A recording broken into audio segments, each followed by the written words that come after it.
Bonjour chers auditeurs désireux d'épanouissement. Je m'appelle Stéphanie. Sur cette chaîne et sur mon blog profondelégèreté.com, j'aborde divers sujets de développement personnel, je partage des conseils et astuces pour être mieux avec soi-même, mieux se connaître, mais aussi pour devenir un meilleur parent et accompagner au mieux son enfant dans sa construction. J'espère que chacun y trouvera de l'inspiration. N'hésitez pas à vous abonner pour suivre les prochaines vidéos et à activer la cloche pour recevoir les notifications.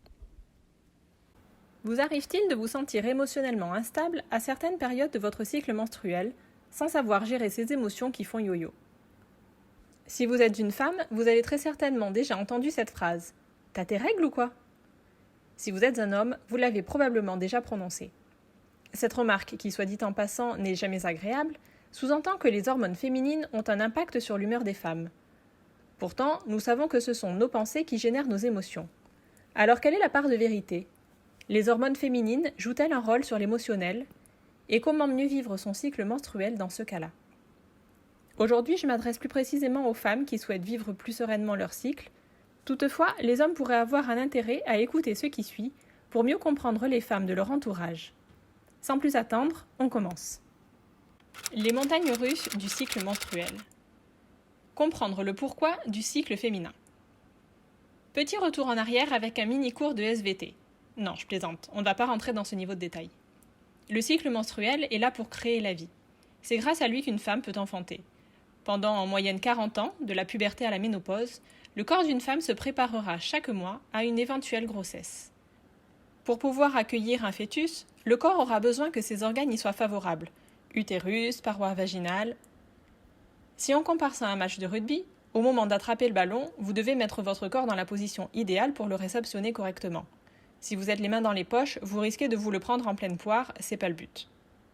Lors du cycle menstruel, pour préparer le corps, 2 hormones sont sécrétées par les ovaires, les œstrogènes et la progestérone. Le cerveau, quant à lui, produit 2 hormones appelées FSH et LH.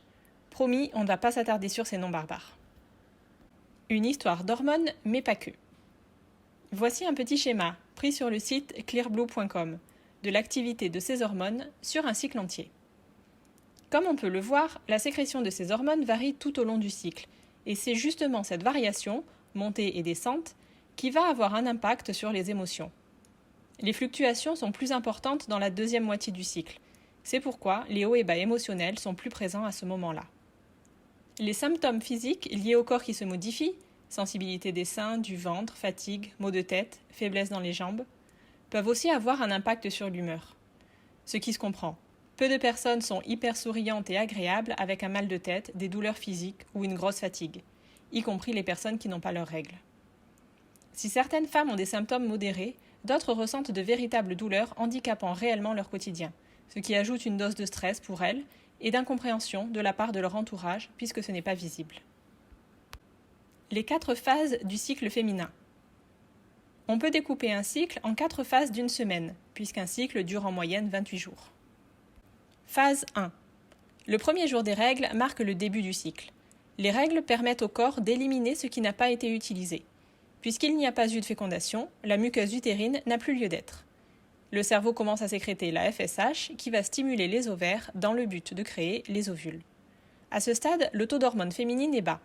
C'est la phase où on a besoin de se retrouver, d'être un peu plus seul, de se faire chouchouter, de ne rien faire. Phase 2. La semaine suivant les règles, le taux d'œstrogène augmente pour épaissir la muqueuse utérine dans le but de faciliter la progression des spermatozoïdes pour favoriser la fécondation. Ça génère une énergie au top. À ce moment-là, on se sent comme des warriors. On se sent en général motivé et rien ne nous fait peur. Phase 3. Au moment de l'ovulation, le taux d'œstrogène est à son maximum. Il chute peu après. Lors de l'ovulation, la LH est sécrétée par le cerveau. Elle permet de libérer un ovule qui est prêt à être fécondé. Le taux de progestérone augmente pour renforcer la muqueuse utérine afin d'accueillir l'ovule fécondé, si fécondation il y a. Le corps se prépare à accueillir un potentiel enfant. Notre humeur est plutôt zen, calme. On a tendance à vouloir s'occuper des autres, chouchouter nos proches, faire plaisir. Phase 4. La semaine précédant les menstruations, en l'absence de fécondation, le taux d'hormones diminue. Le corps se prépare à faire le grand nettoyage. C'est à cette période que l'on ressent le fameux SPM, syndrome prémenstruel, qui nous fait vivre un vrai ascenseur émotionnel. tout ce qui ne nous convient pas va remonter et être décuplé. C'est pourquoi nous pouvons être moins tolérantes, plus agressives et partir au quart de tour devant les yeux écarquillés de nos proches. Et puis rebelote, un nouveau cycle commence avec l'arrivée de nos lunes. Nos lunes, c'est le terme de plus en plus utilisé pour parler de nos règles que j'aime beaucoup, très inspirant je trouve. 5 conseils pour mieux vivre son cycle menstruel et son état émotionnel. Petit 1, écoutez-vous. Comme on vient de le voir, selon la phase dans laquelle on se trouve, les besoins sont différents. Le principal est donc de s'écouter, savoir reconnaître ce dont on a besoin. Profitez de votre besoin de calme et de solitude pour prendre du temps rien que pour vous. Si vous vous sentez au contraire plutôt créative, que vous vous sentez pousser des ailes, que les idées de génie fusent dans votre tête, ne vous privez pas pour faire parler votre créativité. Si vous avez de l'énergie à revendre, sortez, faites du sport. Bref, écoutez votre corps. 2. Apprenez à comprendre comment vous fonctionnez. Observez votre cycle et votre état à chaque stade. Le fait de noter comment vous vous sentez physiquement, psychologiquement et émotionnellement peut vous aider à anticiper votre état et à vous y préparer au mieux. 3. Lorsque vous vous sentez plus à fleur de peau, que vous ressentez une sorte de déprime, de colère ou toute autre émotion désagréable, profitez-en pour noter les sujets qui vous contrarient le plus. Vous pouvez simplement les écrire sans vous y attarder. Vous pourrez ensuite y revenir, par exemple lors de la prochaine phase du cycle, plus propice à une introspection, pour comprendre le fond du problème.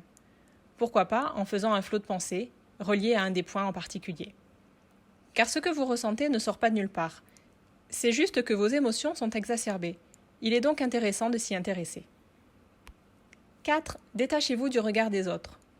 Si vous avez besoin de mettre une bouillotte sur votre ventre, faites-le. Si les gens vous font des remarques sur votre humeur, le fameux « t'as tes règles ou quoi ?», faites-leur remarquer qu'en tant qu'être humain, vous avez le droit de vous énerver, car en général, c'est quand on s'énerve qu'on a le droit à cette réflexion, et que ce genre de remarques n'apporte rien de positif. D'ailleurs, une femme n'est pas forcément toute calme et lisse, peu importe la période du mois. 5. Prévenez vos proches. Typiquement votre conjoint, vos enfants.